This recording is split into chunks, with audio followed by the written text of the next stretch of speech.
الحمدللہ رب العالمین وعاقبۃ المتقین والصلاۃ والسلام علی رسول الکریم اما بعد اعوذ باللہ من الشیطان الرجیم بسم اللہ الرحمن الرحیم۔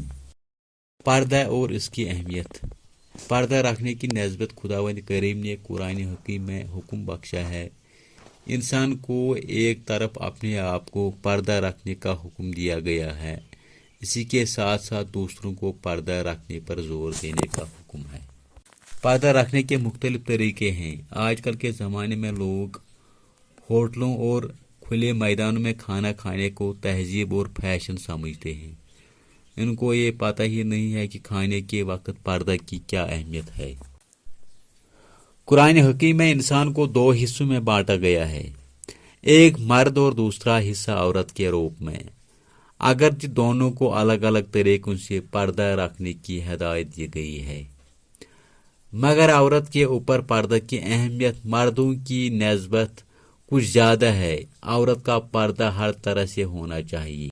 ایک تو عورت کو گھر میں رہنے کی ہدایت بخشی گئی ہے، اور دوسری طرف عورت کو اپنے جسم کو ڈھانپنے پر بہت زور دیا گیا ہے۔ اگرچہ قرآن حکیم میں عورت کو ایک اہم درجہ ملا ہے اور اس کو بھی مردوں کی طرح تعلیم و تربیت کے معاملے میں پیچھے نہ رہنے کے لیے کہا گیا ہے، مگر دوسری طرف عورت کو مردوں سے زیادہ پردہ کے اندر رہنے کی ہدایت دی گئی ہے۔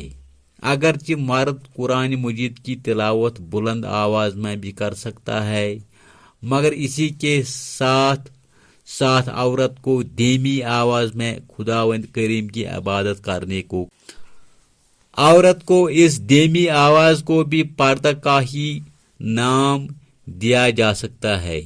آج کل کی عورتیں گانا گانے، ساز و سنتور، بالوں کی کٹائی، ننگے سر چلنا، ریشمی کپڑے پہننا، غیر مردوں کے شانہ بشانہ چلنا، اپنے جسم کی نمائش کرنا، فلموں اور مختلف ڈراماؤں میں کام کرنا، سنیما بینی، فیشن لٹریچر کو پڑھنا، بن سنور کر غیروں کے سامنے ظاہر کرنا وغیرہ وغیرہ کو فوقیت دیتے ہیں، اور اپنے آپ کو ان کاموں اور اپنی عادات میں ڈالنے کو تہذیب کا نام دیتی ہیں، مگر ان کو اس بات کا علم ہی نہیں ہے کہ ان کے ان حرکات کو قرآن میں بے پردہ کا نام ملا ہے۔ قرآن کے لحاظ سے اس عورت پر جنت کی خوشبو تک بھی قرآن کے لحاظ سے اس عورت پر جنت کی خوشبو تک بھی حرام ہے۔ جو عورت اپنے آپ کو بے پردہ کر کے چلتی ہیں، اگرچہ عورت کو طرح طرح سے پردہ رکھنے کو کہا گیا ہے، اسی کے ساتھ ہی دوسروں کو بے پردہ رہنے سے باز رہنے کی ہدایت دی گئی ہے کہ نمبر 1، عورت کو اپنے جسم کی نمائش کرنے اور زینت کی چیزیں استعمال کرنے سے باز رہنا چاہیے۔ نمبر 2، ہوٹلوں وغیرہ میں کھانے سے بے پردگی سے باز رہنا چاہیے۔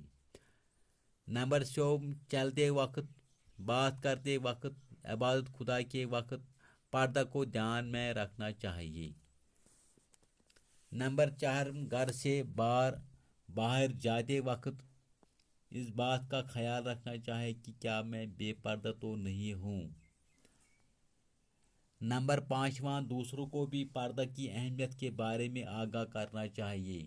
آخر دعوانا ان الحمدللہ رب العالمین۔